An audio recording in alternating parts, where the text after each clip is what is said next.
hi friends सामान को जोहार इंगे सिमल टुडू और नौ सिमल टुडू यूट्यूब चैनल सामान को सगुन दाराम तब गाते को तेहन दो मिट्टी इनफॉर्मेशन बारे लैया पे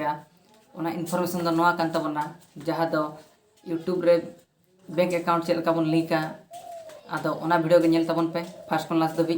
और वीडियो बन कुसिया खान लाइक तबन पे और चैनल रे बना खान सब्सक्राइब तबन पे दिला तबे अड़ी गान बांग बिलम्ब ओना वीडियो को नेल उतर लगे तबे गाते को नय पे नेल के तबना गूगल रे एडसेंस बन सर्च केआ तापर सर्च करे जहाँ दो लातार में एडसेंस चिन्ह ओता काते नो किछि नो ना चालू कना हे प्रोसेसिंग इन परे नय ओडोकिन तबना हेसे तापर एडसेंस ओपन काते नो तापर ओंडे पेमेंट मेथड ना ओलोगो तबना नय पे नेल के तबना हेसे ओना पेमेंट से ओंडे ओता हुइना हेचे ओना ओता परे दो ओना मिटी पेज मिटी ओपन हुयु कान तबना तापर प्रोसेसिंग कना किछि बन तंगी जोगा तापर नय पे नेल के तबना ना पेमेंट मेथड रे ओता हुइना ना हेचे तापर ओना पेज मिटी ओपन ना अदो नोडे बैंक अकाउंट बन एमा हेचे और नो बैंक अकाउंट बन एमले नांग अब दो पैसा दो ट्रांसफर बैंक अकाउंट रे हेचे नोडे फर्स्ट चेक मेना मासे ना बेनिफिशियरी आईडी ओंडे दो चेक हबा बोला तापर नोडे नेम ऑफ बैंक अकाउंट माने नोडे दो हुना कना जहाय ᱧᱩᱛᱩᱢ रे बैंक अकाउंट मेना अदो उनी ᱧᱩᱛᱩᱢ नोडे बन एंट्रीया हेचे तापर ओना परे दो ना लातार रे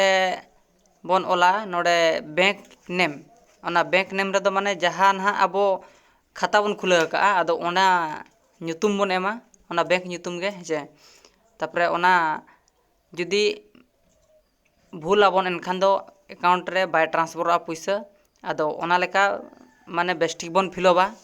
एनखान नो पे नेल गे तबना ना हेचे नेम ऑफ द बैंक ओना बैंक ᱧᱩᱛᱩम तापर ओना नेक्स्ट रे मेना तबना IFSC कोड IFSC कोड मा मेना गया खाता रे बन नेल आकात गया बैंक अकाउंट खाता रे अदो ओना ओंडे खन नेल तबन फिलबा जेमति भूल आलो भूलु मा हेचे तबे गाते को नय पे नेल गया IFSC कोड ओना खाता रे जहा ओला कना ओना नेल ते नोडे बन फिलअप तबना हेचे जहा लेका ओला कना ना ओना हिसाब के नोडे बन ओल तबना हेचे जेमति भूल आलो बन भूल मा ओना होइना कथा ओना परे ना आरो चेक फिलअप ओना नेल तबन मा हेसे ओना परे दो नोडे मेना स्विफ्ट BIC हेचे नय पे नेल गे तबना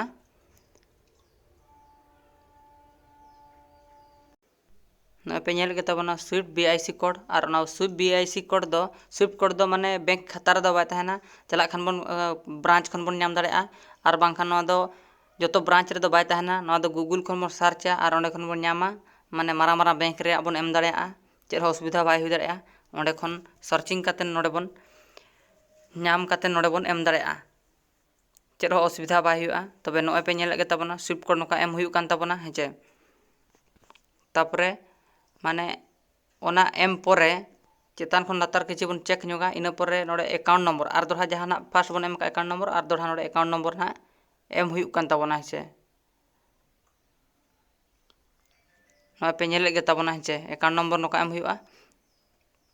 तापरे और दोहा रीटाइप अकाउंट नंबर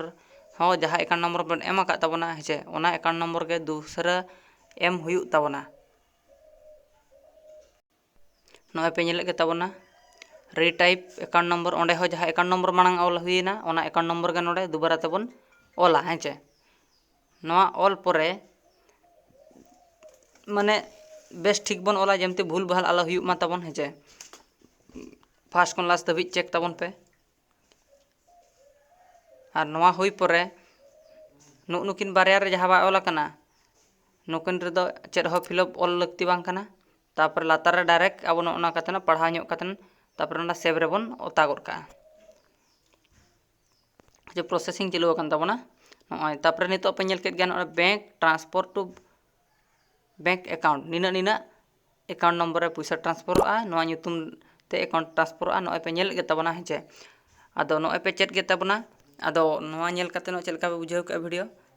और कुसिया खान बन लाइक तबन पे और चैनल बनावे खान तो सब्सक्राइब तबन पे और